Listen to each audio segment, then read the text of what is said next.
Remarquez que dans le livre des juges, Dieu envoya un mauvais esprit entre Abimelech et les chefs de Sichem, Juge 9, 23, de sorte que les chefs de Sichem furent infidèles à Abimelech, ce qui eut pour résultat son jugement et sa mort. Il nous est parlé de Dieu comme étant la puissance souveraine de l'univers, par la seule permission duquel les émissaires de Satan ont le pouvoir de travailler. Quand les hommes prêchent contre lui ou lui désobéissent, il n'a simplement qu'à retirer sa main et à laisser les puissances des ténèbres accomplir leur volonté sur les hommes afin d'amener leur châtiment. Dieu envoya un mauvais esprit pour troubler Saül, c'est-à-dire que Saül refusa d'obéir à Dieu. Et c'est pourquoi Dieu permit à l'émissaire de Satan d'agir librement, car la rébellion est comme le péché de divination. Samuel 15, 23. Mais la désobéissance et le péché ne sont pas toujours les causes pour lesquelles Dieu permet ces attaques de l'ennemi. Quand Dieu permit à Satan d'attaquer Job, c'était afin de prouver aux principautés et aux puissances du royaume céleste l'intégrité et la loyauté de son serviteur à son égard. Dieu mit une limite à l'action de Satan, comme il le fait toujours, et conduisit son serviteur à travers bien des difficultés, jusqu'à ce qu'il pût lui donner une double bénédiction.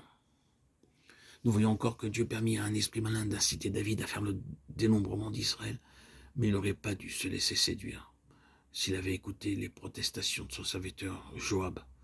Par ce fait, il nous est montré que le refus d'écouter d'un cœur docile les conseils d'autrui ouvrit la porte à l'ennemi et amena le châtiment.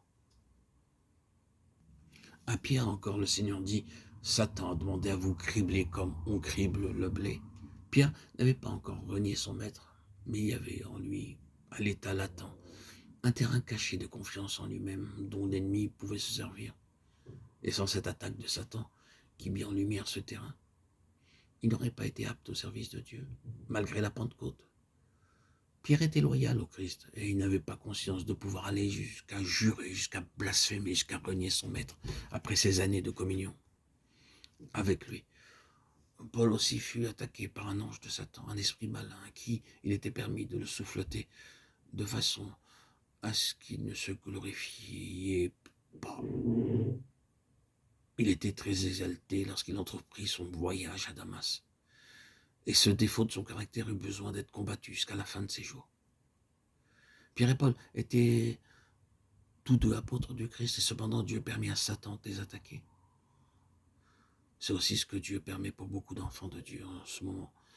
Satan a demandé à vous cribler comme on crible du blé, mais j'ai prié pour toi, dit Jésus à Pierre.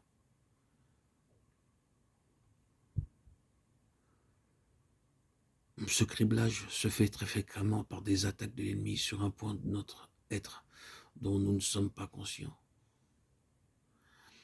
Il est donc clair que ce n'est pas toujours une désobéissance particulière, un péché particulier qui nous attire ces attaques des puissances des ténébreuses.